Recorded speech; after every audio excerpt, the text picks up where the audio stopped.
Descubre Guayaquil. Entre el río y el estero nace una ciudad encantadora, valiente, guerrera y próspera. Una tierra que te espera y abraza, tan cálida como su gente. Descubre Guayaquil, perla del Pacífico, ciudad cosmopolita, vibrante y alegre. Nació mirando al río Guayas, al pie del Cerro Santa Ana, que aún conserva sus calles empedradas y casas patrimoniales, y creció para enamorarte con sus rincones mágicos, hoy dedicados al arte y la cultura.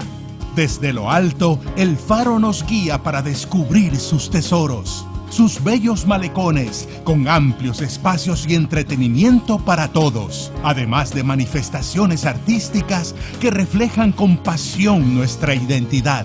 Descubre Guayaquil y su exquisita gastronomía. Déjate sorprender por una explosión de sabores, desde las huecas tradicionales que reflejan la diversidad de la cocina ecuatoriana hasta lo mejor de la cocina internacional. Deleita tu paladar con nuestros productos estrella y conoce el cacao en todas sus formas. Descubre Guayaquil, puerta de entrada al Ecuador y al lugar más paradisiaco del mundo, las Islas Galápagos. Descubre Guayaquil, símbolo de progreso, puerto principal que no detiene el ritmo de su paso, ciudad viva, moderna, inteligente, innovadora, con espacios abiertos para disfrutar, fácil de recorrer y amar. Admira su desarrollo como uno de los destinos más importantes de la región, líder en Sudamérica para congresos y eventos, con fiestas, ferias, desfiles, congresos, conciertos y eventos deportivos todo el año. Guayaquil te espera para vivir emocionantes experiencias, un lugar al que siempre querrás volver.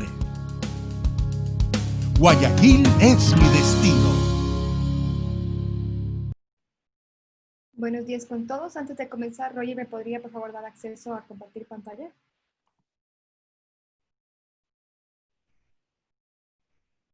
Sí, ya, un momento. Muy amable. Creo que estamos listos. Kevin, por favor, ayúdanos con tu cámara y micrófono. Sí. Perfecto. Comenzamos. Buenas tardes ya y bienvenidos a este especial evento junto al escritor español Javier Cercas. Desde Mr. Books estamos conscientes de la importancia de generar espacios que promueven la cultura. Y qué mejor que en la Feria Internacional del Libro Guayaquil. Una vez más, el libro rompe barreras y no deja de tener su espacio. Agradecemos a los autores por haber aceptado nuestra invitación y compartir con los lectores ecuatorianos, al Grupo Editorial Planeta, que siempre nos apoya, y a los entrevistadores por su apertura. Quiero dar una calurosa bienvenida al reciente ganador del Premio Planeta, Javier Cercas, conocido por sus novelas y por su labor periodística y de ensayo. Su obra, traducida a más de 30 lenguas, consta de varias novelas y entre ellas El móvil, El vientre de la ballena, Soldados de Salamina, La velocidad de la luz, Anatomía de un instante, Las leyes de la frontera, casi todas reconocidas con prestigiosos premios nacionales e internacionales. Ha recibido varios premios y diversos reconocimientos al conjunto de su carrera, como el Prix de Ulysse en Francia, el Premio Internacional del Solane del Libro di Torino, el Premio Friuliladia, el Premio Internacional Cita Vigevano y el Premio Sicilia, todos ellos en Italia. Por otro lado, tenemos como entrevistador a Kevin Bright, quien cursó estudios de filosofía en la Universidad de York en Toronto, Canadá. Ha trabajado como editor, crítico literario y columnista para publicaciones nacionales e internacionales, y como librero y asesor para Mr. Books. Actualmente trabaja como escritor y curador de contenido para Metropolitan Touring. Antes de dar la bienvenida y dar el inicio a este evento, quisiera recordarles que los libros del autor pueden encontrarlos en el stand de Mr. Books o directamente en nuestro sitio web en www.mrbooks.com, y recordarles que hasta el día de hoy tenemos el 25% de descuento en todos los libros del autor y todo nuestro catálogo, así que es la última oportunidad para aprovechar el descuento. Y además, invitarlos al sorteo de Terra Alta, ¿sí? En este momento voy a compartir mi pantalla, en donde va a aparecer un código QR. Los asistentes, si es que tienen un teléfono iOS o Apple, deben abrir su cámara y escanear el código QR. Les aparecerá un formulario que deben llenarlo y al finalizar el evento sortearemos el libro. Los que tienen un teléfono Android deben abrir la aplicación donde lee el código QR, escanear el código QR y de igual manera llenar el formulario. Voy a dejar unos pocos segundos. Mientras tanto, Kevin, creo que podemos iniciar contigo. Muchas gracias, Fernanda. Creo que antes que nada hay que hacer un agradecimiento muy efusivo a Mr. Brooks y a Fernanda, especialmente por todo el trabajo que han dedicado a esto, y también, claro, a los organizadores de la Feria Internacional del Libro en Guayaquil. Entonces, antes que nada, de mi parte, un aplauso y un agradecimiento a todos ustedes y a todos los que han venido hoy a presentarse con ustedes. Pero bueno, Javier, es un placer hablar contigo después de tanto tiempo. ¿Cómo estás? ¿Cómo te encuentras allá en España? Bien, bien. Creo que un poco como todo el mundo, ¿no? En esta situación tan extraña que estamos viviendo. Pero bien, personalmente muy bien, y la verdad, he dicho en alguna ocasión que si esto no fuera una catástrofe colectiva sería una bendición personal, porque he suspendido muchos viajes y estoy en mi casa dedicándome a lo que más me gusta, que es escribir, leer y pensar en las musarañas. Así que realmente no puedo quejarme, y además no he tenido ningún problema personal ni con mi familia, o sea que cruzo los dedos y que todo siga así. Y a ver si se arregla cuanto antes mejor. Sí, bueno, me alegro que te sientas así. Claro, dicen que la vida del escritor no cambió mucho dada la pandemia, ¿no? Para la mía ha cambiado en cierto modo para mejor, porque a mí, Ya. ¿sabes, Kevin? A mí me encanta viajar. Yo solamente he estado una vez en Ecuador, pero tú te acuerdas, yo me lo pasé maravillosamente, hice amigos, descubrí el país. Me encanta viajar, me encanta. Pero me encanta todavía más escribir y leer, insisto, ese es mi trabajo, ¿no? Claro. Es lo que más me gusta del mundo, esa es la verdad. Y a veces tengo la impresión de que por momentos viajaba demasiado. Cuando publicas un libro, inevitablemente tienes que ir a muchos sitios, sobre todo si tienes la suerte de que tus libros se lean y se traduzcan. Y además, Kevin, yo supongo que te habré dicho ya alguna vez que yo no soy un escritor español, soy un escritor en español, que es muy distinto. Muy bien. Sí. Entonces, y es la pura verdad, es decir, Tu patria. digamos, mi Tu ámbito patria es el natural. castellano. Mi patria es el castellano, sí, y es muy grande el castellano. Sí. Nuestra lengua es muy grande, y entonces yo cuando voy a Ecuador no me siento nunca fuera de casa, la verdad, y cuando voy a México tampoco, y cuando voy a Argentina tampoco. Y entonces, para mí, ir a Latinoamérica es algo que me encanta, porque es como alguien dijo, esta es una frase, se atribuye a Hugh Thomas, al historiador Hugh Thomas, británico. Decía, quien solo conoce España, no conoce España. Es una frase tan buena que parece de Oscar Wilde. Y es verdad. Es decir, yo voy a Ecuador y reconozco mi país de algún modo allí. Y estoy seguro que un ecuatoriano viene a España y de algún modo reconoce su país, una especie de ampliación o de versión de su país en España. Esto es una maravilla, es tener una lengua tan grande, que ha dado tan grandes escritores, y en particular en Latinoamérica en los últimos 100 años. Es un privilegio extraordinario. Y por eso para mí viajar allí es muy enriquecedor, es muy divertido y casi es necesario, ¿verdad? Porque es como conocerte a ti mismo. Totalmente, no, sí. Y sabes que dada tu visita, muchísima gente nos exige que vuelvas.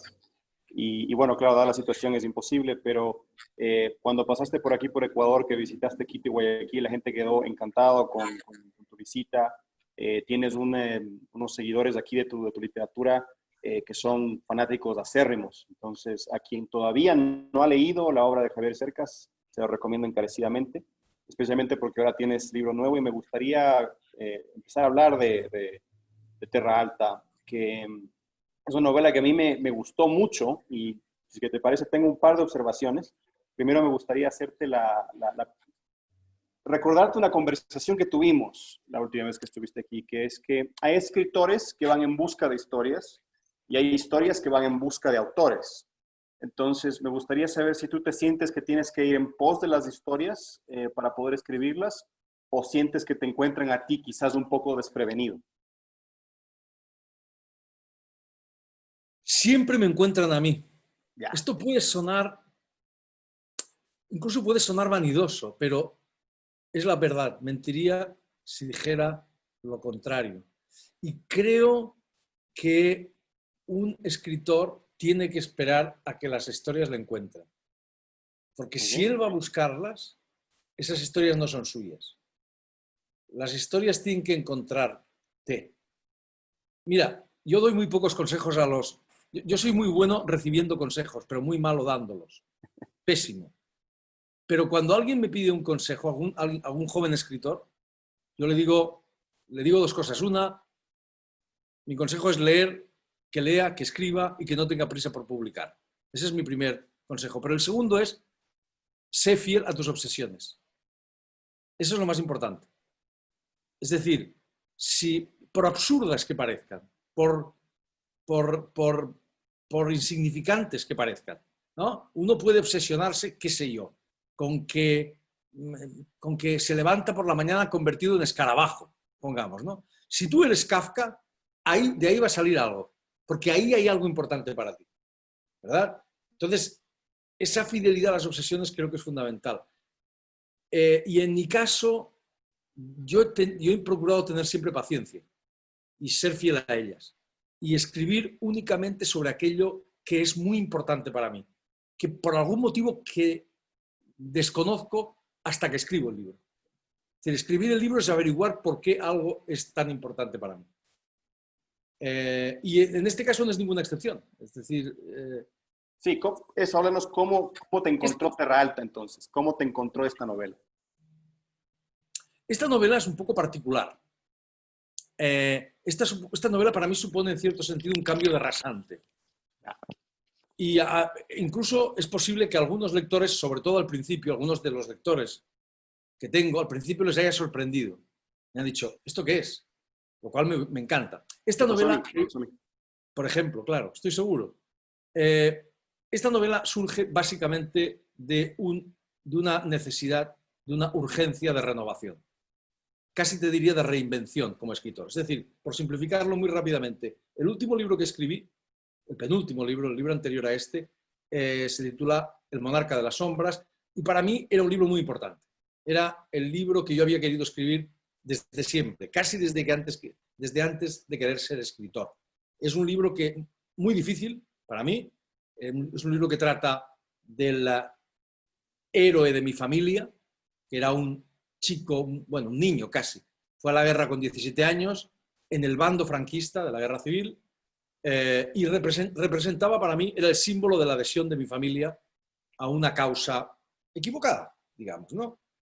Bueno, digamos no, evidentemente equivocada para mí. Entonces, este chico murió en combate en la guerra, etcétera, y siempre había sido como una sombra. Todos en las familias, tú lo sabes muy bien, Kevin, tenemos, pero todos, tú y todos lo sabemos, todos tenemos sombras, ¿verdad? Tenemos símbolos, tenemos figuras que son importantes para nosotros por un motivo o por otro. Y eso siempre es muy difícil de abordar. Eso parece muy fácil porque lo tienes muy cerca, pero es muy difícil de abordar, porque tienes que abordar tu propia herencia. Y eso es muy complicado. Muy complicado. Conocerla y entenderla, ambas cosas son muy complicadas. Bueno, yo escribí ese libro y cuando terminé ese libro sentí algo que no había sentido nunca. Y es que ahí terminaba algo. Ahí terminaba una forma... Ese libro era como la otra cara de un libro que se titula Soldados de Salamina, que para mí también fue muy importante, que significó un cambio de rasante también para mí, escrito hace 20 años ya. Y era como la otra cara. Era un libro en el que de algún modo desembocaban toda una manera de hacer literatura que yo había practicado desde Soldados de Salamina, sobre todo. Es decir, donde era muy importante eso que llaman la autoficción, la metaficción, donde la historia tenía un peso muy importante, donde había una mezcla de géneros literarios, el ensayo, eso, la historia, la biografía, una serie de cosas, ¿no? Y sentí cuando acabé ese libro que sí, que ahí terminaba algo y que si continuaba por la misma vía, corría el peor riesgo que puede correr un escritor, sobre todo a cierta altura de su carrera, en mi opinión, que es el riesgo de repetirse, el riesgo de convertirse en un imitador de sí mismo. Eso es lo peor que le puede ocurrir a un escritor. Sus libros pueden publicarse, pueden ser leídos, pueden ser elogiados por la crítica, pero ese escritor está muerto, porque ya no puede decir nada nuevo, ¿verdad? Eso ocurre a menudo. Nos ocurre a menudo a los escritores, por desgracia, ¿verdad? Uno se acomoda en una determinada manera de escribir, en una determinada fórmula que le ha funcionado bien y, bueno, pues vamos a continuar con eso, que es lo que nos ha dado éxito y lo que nos ha dado lectores, ya, y se acabó. Eso para mí es la muerte en vida. Y yo quiero morir, o sea, yo no quiero ser un muerto viviente. Entonces, este libro surge realmente de esa necesidad de renovación. Es un libro, no sé cuál es tu impresión, pero muchos lectores que han leído mis libros anteriores al principio decían, ¿pero esto qué es? Y al final decían, ah, sí, esto es el escritor. Exactamente lo que me pasó. Claro. Sí, justamente, bueno, quiero justamente detallar cómo se cierra ese círculo para mí, pero vamos un poquito por pasos. O sea, primero hablemos del lugar, del espacio de Terra Alta. ¿Cómo te topaste con este lugar? ¿Es un lugar que tú conociste? ¿Es algo que tú inventaste? ¿Cómo te diste con este espacio que es Terra Alta? Es que tienes toda la razón. El espacio es fundamental. Sí. O sea, es absolutamente fundamental. Y lo encontré, no lo encontré yo, me encontró a mí, de nuevo. Es exactamente eso de lo que hablábamos. Es decir, el último capítulo en primer lugar, déjame decir una cosa. La Terra Alta es un lugar totalmente desconocido incluso para los españoles. Mi editor italiano me decía, ¿le ponemos Terra Alta al título? Y dije, porque aquí en Italia nadie conoce la Terra Alta. Y digo, es que en España tampoco. En realidad es una comarca, ni siquiera casi, a veces en Cataluña tampoco se conoce. Es una comarca catalana del sur de Cataluña, apartada, relegada, pobre, rocosa, solitaria. Y yo lo descubrí justamente en el último libro. Mi último libro, en el Monarca de las Sombras, el último capítulo transcurría ahí, porque esa comarca es únicamente conocida por algunos, porque es el escenario de la batalla más cruenta de la historia de España, que es la batalla de Ebro. Entonces yo fui a parar a esa comarca, de la que apenas había oído hablar, para investigar la muerte del protagonista, en combate, del protagonista de ese personaje, ¿no? del protagonista de Monarca de las Sombras, que se llamaba Manuel Mena. Entonces yo, al llegar a aquel espacio, me quedé fascinado, literalmente fascinado. Me pareció un espacio, un paisaje de western, literalmente un paisaje de western. Y yo, Kevin, a veces pienso en esta novela y en todas mis novelas como una mezcla de western y de thriller, ¿verdad? De western porque de algún modo todas intentan, esto lo dijo muy bien Alberto Mangel, el crítico, todas intentan recuperar la épica. Y Borges, a quien tú y yo adoramos, decía, la novela del siglo XX abandonó la épica y quien la recuperó fue Hollywood, es decir, el western. Y yo me eduqué viendo westerns y leyendo novelas de aventuras, e inevitablemente mis novelas tienen ese aliento épico, ese aliento que de algún modo remite al western. Bueno, ese paisaje a mí me fascinó, y me fascinaron toda una serie de cosas. Así que no fui yo el que fue a buscarle a él, fue él el que me encontró a mí, ¿no? Yo llegué allí, a mí me pasaron una serie de cosas allí, hice amigos, y efectivamente en la novela lo que hay es, ese paisaje es fundamental, porque en la novela lo que hay es, creo, un diálogo entre la Terra Alta, entre ese paisaje silencioso, rocoso, ¿verdad? Y insólito para un thriller, en cierto modo, y una Barcelona nocturna, violenta, prostibularia, ¿no? Un escenario mucho más, digamos, típico o mucho más próximo al escenario habitual del western. Entonces, sí, la Terra Alta fue muy importante por eso, pero de todos modos, déjame decirte una cosa. Yo en este libro, lo que realmente he intentado es ser radicalmente distinto, o sea, reinventarme, y a la vez radicalmente fiel a mí mismo. Es decir, volvamos a Borges, por culpa del cual tú y yo estuvimos a punto de perder un avión en Guayaquil, precisamente en el aeropuerto de Guayaquil. Estábamos enfrascados, ¿te acuerdas, verdad? Enfrascados hablando de Borges y de repente el avión... Bueno, porque los dos adoramos a Borges, para mí es el escritor más importante en español desde Cervantes o desde Quevedo y es un maestro fundamental para mí. Pero tú lo conoces muy bien y todos sabemos que Borges es siempre el mismo y siempre es distinto. Es decir, hay un Borges, pongamos, por ponerlo más evidente, hay un Borges más o menos inicial, el más conocido, tal vez con razón, el de los relatos fantásticos de los años 40 y 50, ficciones de la Aleph, y luego hay un Borges posterior, para mí no menos bueno, no menos magistral, que es el Borges de los relatos, digamos, tardíos, ¿no? Que es un Borges a menudo realista, plenamente realista, completamente opuestos, y sin embargo siempre es Borges. Siempre es distinto y siempre es el mismo. A mí, estos escritores que tienen esa capacidad de renovación, de ser radicalmente distintos, eso a mí porque en cuanto abres la página, en cuanto empiezas a leer, sabes que es Borges, por muy distinto que sea a lo que esperas de él. Entonces, es verdad que este libro, claro, es verdad, este libro tiene un aire de novela policíaca, es cierto, pero en el fondo todos mis libros tienen un aire de novela policíaca. Todos. Al menos porque en todos hay un enigma y alguien que quiere descifrar ese enigma. En todos mis libros, y para mí en todos los libros, bueno, desde luego en Borges es evidente, pero en todos los libros que yo, o en la mayoría de las novelas que yo amo, funcionan de esa manera, ¿no? Y ese es el esquema básico del western, perdón, del thriller. Es verdad que en este caso eso es más evidente, porque hay un policía en la primera página y hay un crimen, claro, terrible en la segunda página, y hay que resolver ese enigma como en un relato policíaco tradicional. Pero estamos en el mismo ámbito. Algunos de los temas fundamentales del libro siguen siendo algunos de los temas fundamentales que yo he tocado en mis libros precedentes. Aunque están tocados de otra manera, la presencia del pasado en el presente, por ejemplo. Cómo el pasado no pasa nunca. En este libro, aparentemente, el pasado no tiene un papel relevante hasta que lo tiene. Y lo tiene de manera fundamental. La pregunta acerca del heroísmo, que es una pregunta épica, fundamentalmente, y que es una pregunta moral, porque el heroísmo es una forma de excelencia moral, ¿no? Al fin y al cabo. Está también presente, muy presente en este libro, ¿no? El protagonista es un héroe para los medios de comunicación. Y luego el libro es una indagación acerca de eso.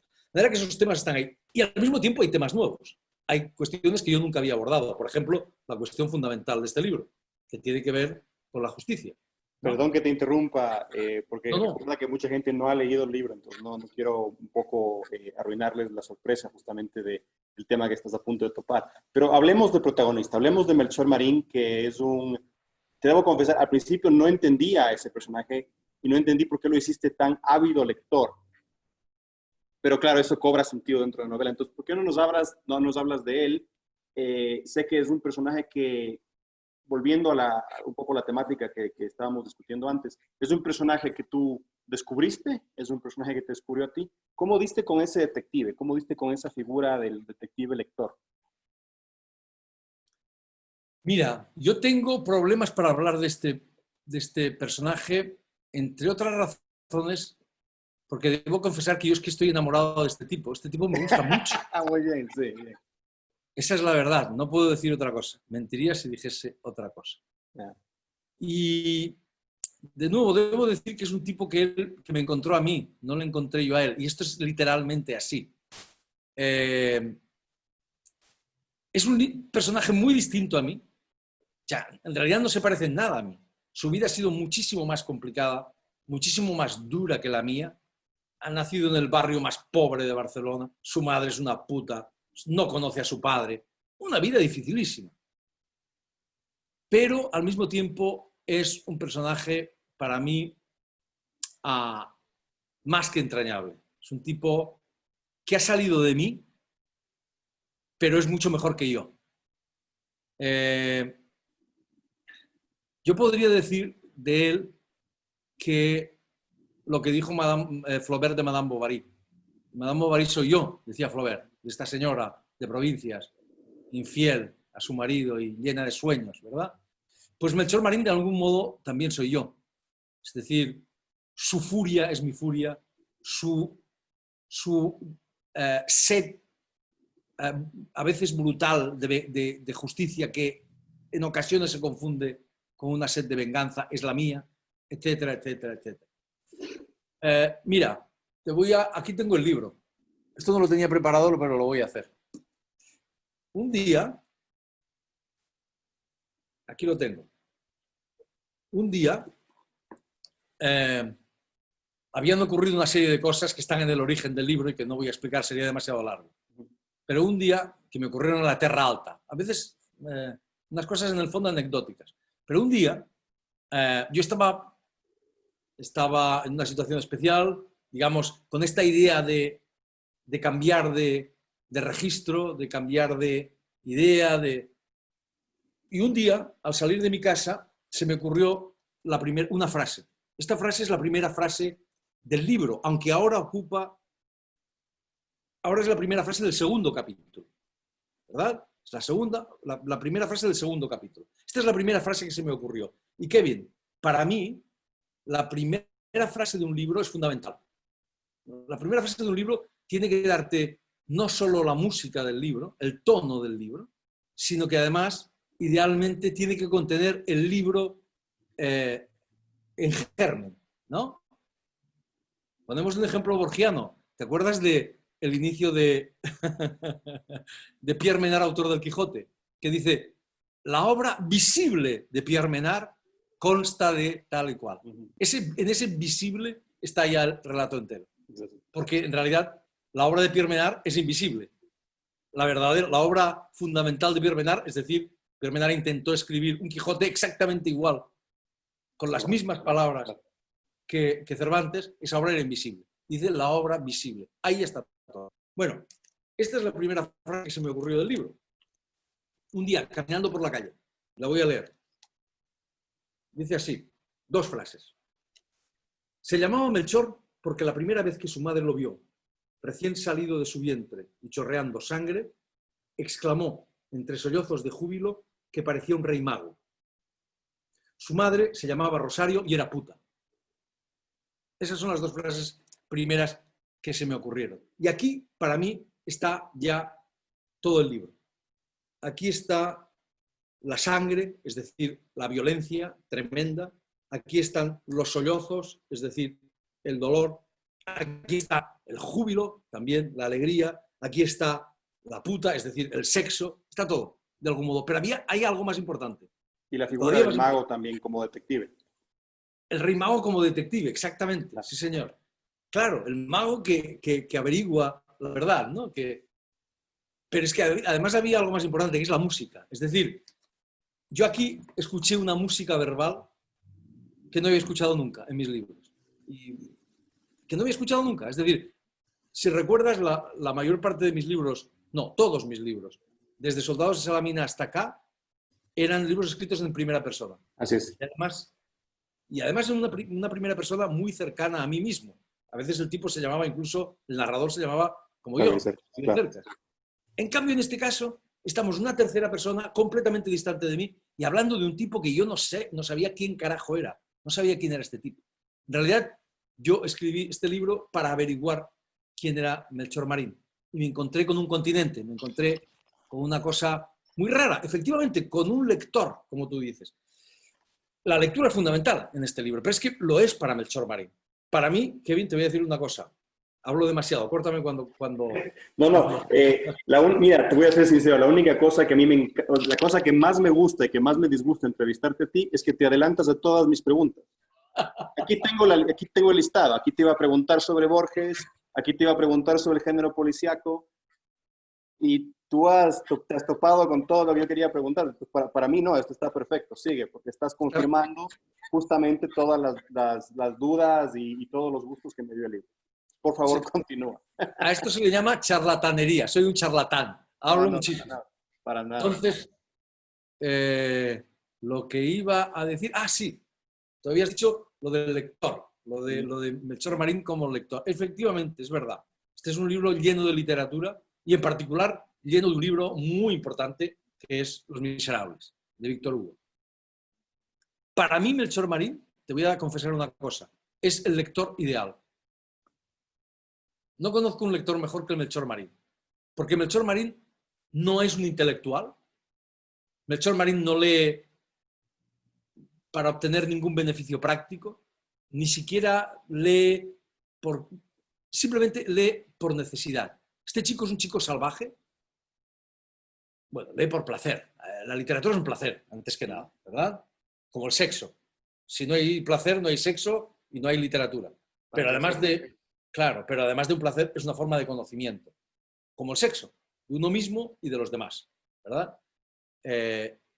Y también es una forma de vivir más, ¿no? De una forma más rica, más compleja, más intensa. Eso es la literatura para Melchor Marín.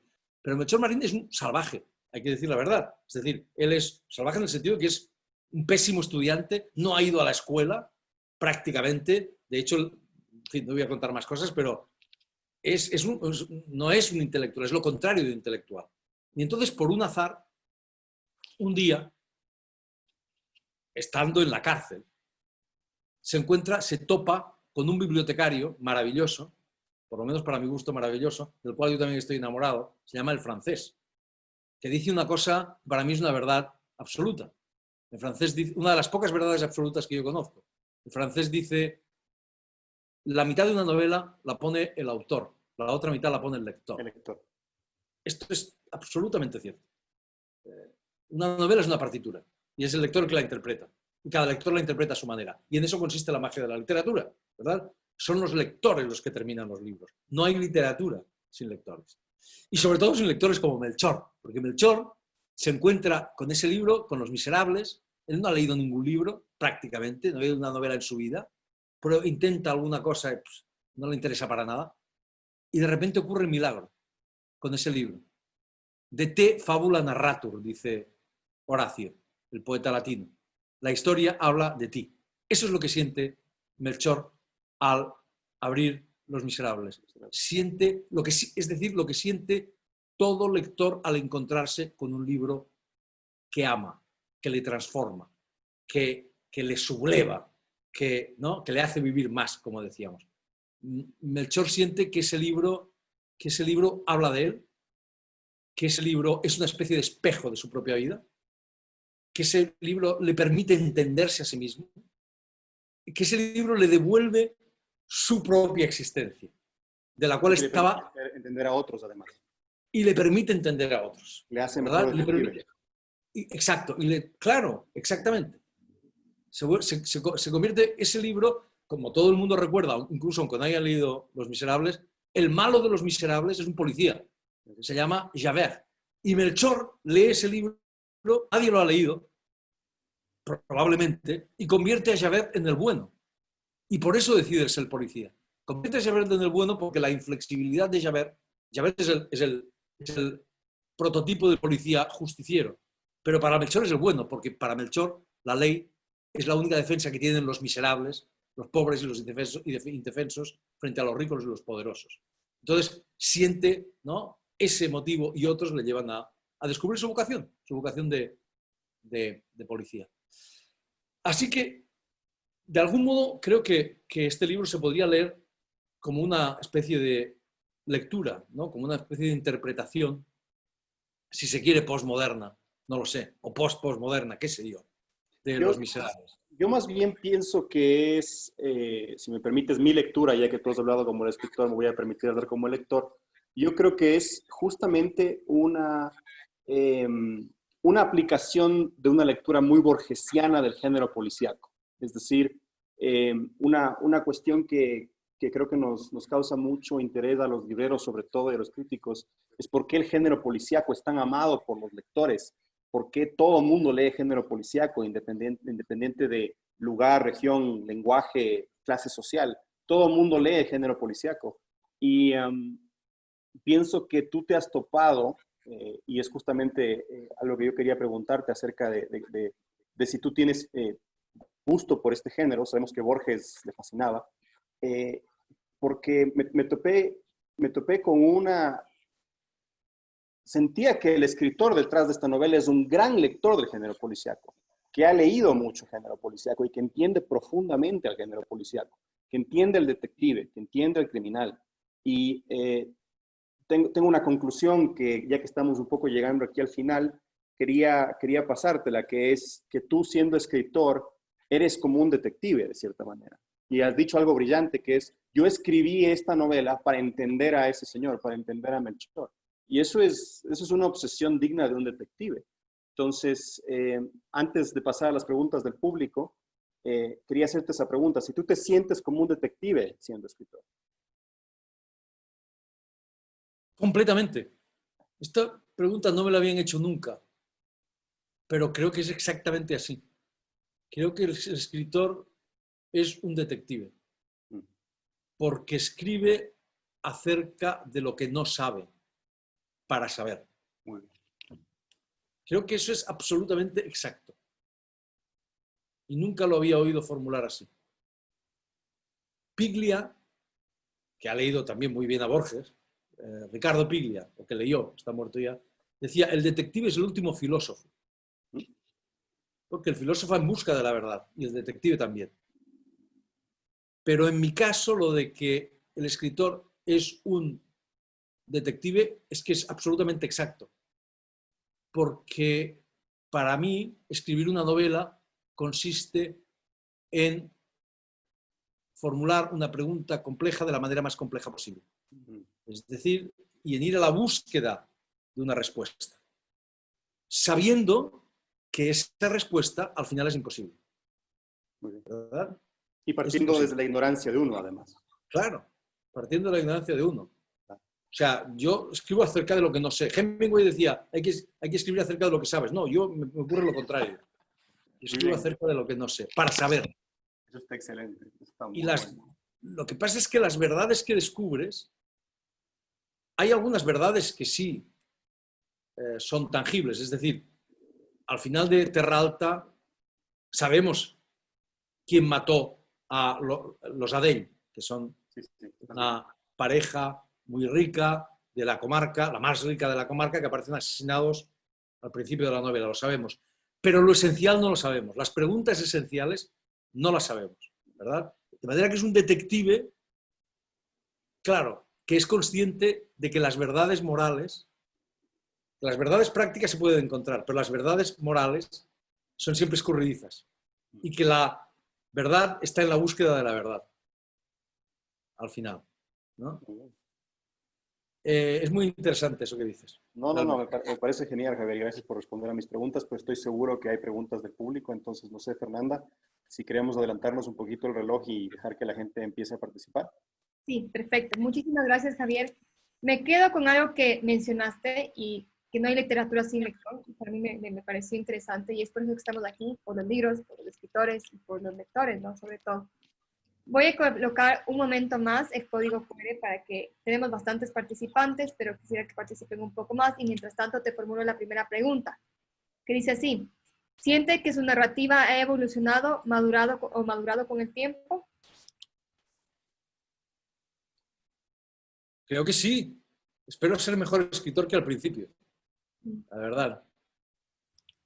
Y creo, fíjate, creo que cada vez soy más libre como escritor. Esa es mi evolución fundamental. Y también que cada vez me lo paso mejor escribiendo, lo cual es tremendo, muy peligroso. He madurado, sí, puede ser. No lo sé, eso quizá lo tienen que decir los lectores, fíjate. Ok, dice acá otra pregunta. ¿Qué libro recomendaría para acercarse a la obra de Javier, a tu obra? ¿Cuál es el libro ícono que te acerca más a lo que tú eres, a tu obra esencial? Eso es muy complicado. Los escritores solemos decir que elegir entre uno de nuestros libros es como elegir, como un padre que tiene muchos hijos y tiene que elegir a uno de ellos, ¿no? Pero no lo sé, depende del lector realmente. Hombre, yo empezaría por la última, es decir, por esta, que parece muy distinta de mis novelas anteriores y en el fondo no lo es tanto, ¿verdad? Y como además esta novela es el inicio, en esta novela yo tengo la sensación de haber abierto un campo nuevo, un campo de juego nuevo, de haber entrado en un territorio nuevo, que ahora tengo que colonizar. Y eso me hace enormemente feliz. Me siento muy joven, aunque ya no lo sea tanto realmente. Y por eso tal vez les recomendaría la última, sí. O sea, la última publicada. Terra Alta, vamos. Y Soldado de Salamina, que es una de tus más conocidas también, ¿no? Es por, creo yo, donde los lectores Claro. se acercan a ti. Sí, es que antes de Soldados de Salamina a mí solamente me leía mi mamá y algunas de mis hermanas. Y me parece que exagero porque tengo muchas. Nunca me quejé de eso, me parecía lo normal, por cierto. No. Lo raro es ahora, que tengo lectores en muchos lugares, incluido Ecuador y en muchas lenguas. Entonces, y sí, es verdad, Soldados de Salamina me dio a conocer, bueno, me convirtió en un escritor profesional y en un escritor mínimamente conocido. No es que mis novelas anteriores me parezcan malas, o no todas, de algunas estoy muy contento, pero es verdad, Soldados de Salamina es un libro al que le estoy inmensamente agradecido. Seguramente es sigue siendo el libro más conocido mío, probablemente, ¿no? Y además es un libro breve, o sea que está muy bien. Sería una buena manera de comenzar. Dicen que Flaubert, uno de los escritores, uno de los novelistas más extraordinarios que yo he leído, dicen que él odiaba a Madame Bovary, que es el libro que le dio a conocer y al que persigue una leyenda de ser una novela perfecta, una leyenda probablemente cierta. Y que él odiaba a Madame Bovary porque todo el mundo le hablaba de Madame Bovary, ¿no? Escribiera lo que escribiera. Bueno, yo no es que yo quiera compararme a Flaubert, Dios me libre de una barbaridad semejante, pero yo no odio Soldados de Salamina, es un libro del que sigo sintiéndome, en fin, no orgulloso, pero no creo que sea mi peor libro, ¿no? Identificado de cierta manera, por supuesto. Sí, no me avergüenzo del todo de él, la verdad, digámoslo así. Hablando de tus libros, ¿qué personaje de uno de tus libros te hubiera gustado conocer en la vida real?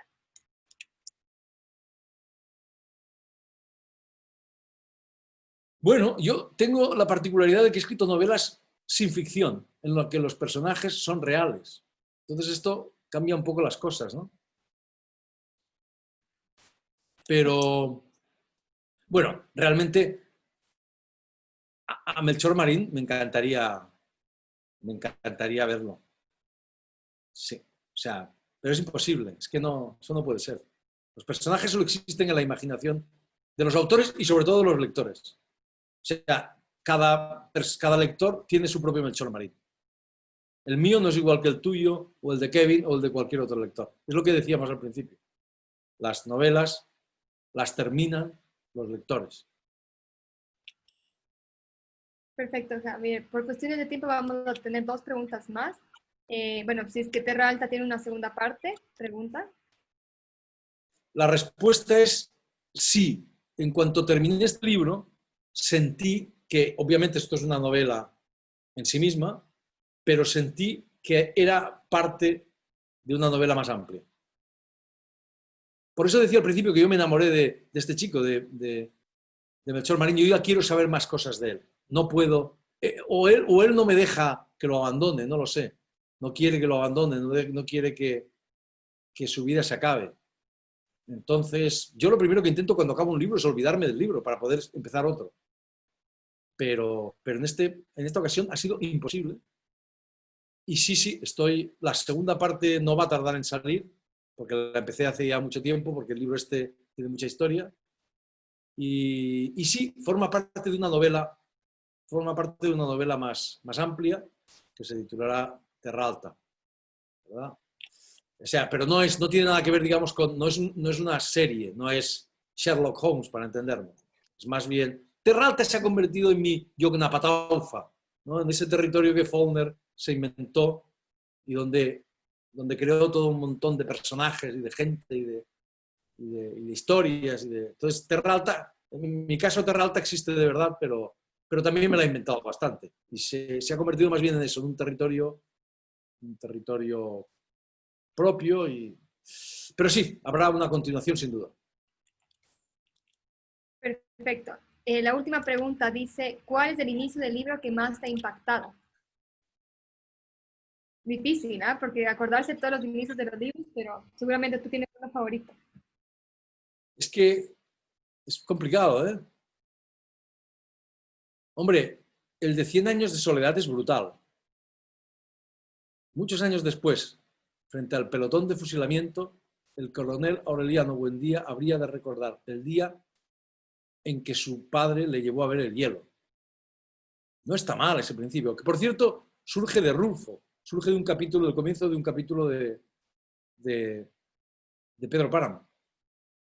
No está mal ese comienzo, ¿eh? No está nada mal. Ya he mencionado el de Borges, la obra visible de Pierre Menard.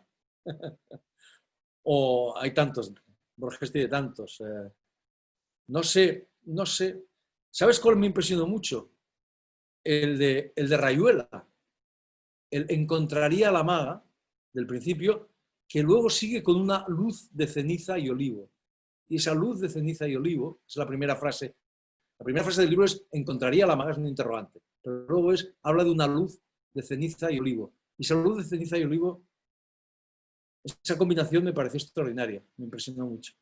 Fíjate que estoy citando solo escritores latinoamericanos, ¿eh? Así veo, me parece que es un fanático de literatura latinoamericana, lo cual nos enorgullece un montón. Seguramente Kevin también está con el corazón. Pero es que es mía esa literatura también. Lo siento mucho, pero Juan No, Rulfo sí, es de todos, es de todos. es de todos, es de todos. Y sobre todo los que hablamos la misma lengua. Eso es muy importante decirlo. No existe la literatura ecuatoriana, ni mexicana, ni argentina, ni española. Existe, Fuentes lo llamaba el territorio de la Mancha, ¿no? Eso es lo que vivimos en ese territorio, que es muy amplio, por suerte. Y no aprovechamos lo suficiente, no solo literariamente, sino personalmente. Deberíamos estar mucho más cerca. Hay un océano en medio, pero habría que suprimirlo de algún modo. Okay. Por cuestiones de tiempo me da una pena tener que terminar el evento. Ha sido un conversatorio súper ameno.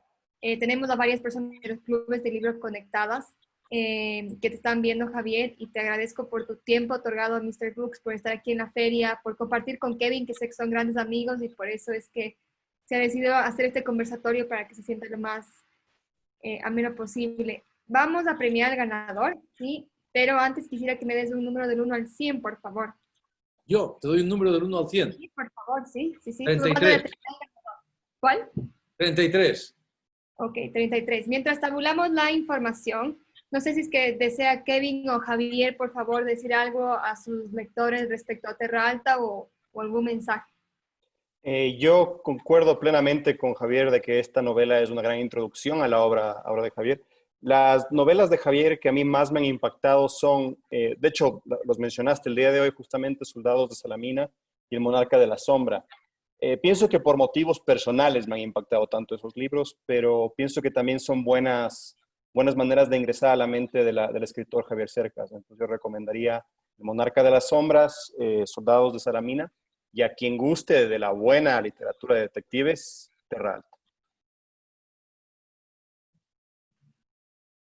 No puedo añadir nada a eso. Kevin es muy generoso y te lo agradezco muchísimo. No, es un placer. Y solo espero que podamos vernos pronto, a ser posible en Ecuador. Cuanto antes mejor, y que toda esta pesadilla que estamos viviendo haya pasado y ya no nos acordemos de ella. Eso espero. Totalmente cierto. Sabes que las puertas de Mr. Books y de la Casa de las Palabras están abiertas para cuando tú desees venir y visitarnos. Tanto el público de Guayaquil, Quito y de otras ciudades como Cuenca y Loja también esperan conocerte y verte por segunda vez en físico. Esta sería nuestra segunda intervención, pero sería interesante tenerte nuevamente aquí y hablar de Terra Alta con la segunda parte ya. Así que esperamos que puedas visitarnos ya con la segunda parte de Terra Alta. Ya tenemos la palabra. Os tomo la palabra. Muchas gracias por la invitación y me tendréis ahí sin la menor duda. Ya sabes que Mr. Books es tu casa cuando desees. Tenemos ya el ganador, así que suenan los tambores. El ganador del libro Terra Alta, Premio Planeta, es Jofre Flores Valladares. Jofre, contigo nos vamos a comunicar por interno para hacerte llegar el libro, ¿sí? Así que, sin más, quiero agradecerte a ti, Javier, nuevamente por otorgar un tiempo a la feria, otorgar un tiempo a Mr. Books, compartir con nosotros este grato momento. Tenemos muchos comentarios que agradecen tu intervención y creo que nos vamos con con una hermosa sensación, una linda sensación y con ganas de leer Terra Alta, ¿no? Esta historia de detectives que seguramente hay mucha gente que puede o no leer policíaco, pero seguro se la va a leer. Y gracias a ti, Kevin, también por tu intervención y gracias a la Fue gente. un placer, fue un absoluto placer. Una buena, Para mí, mucho más. Muchas gracias, de veras. De todo corazón. una buena tarde para todos.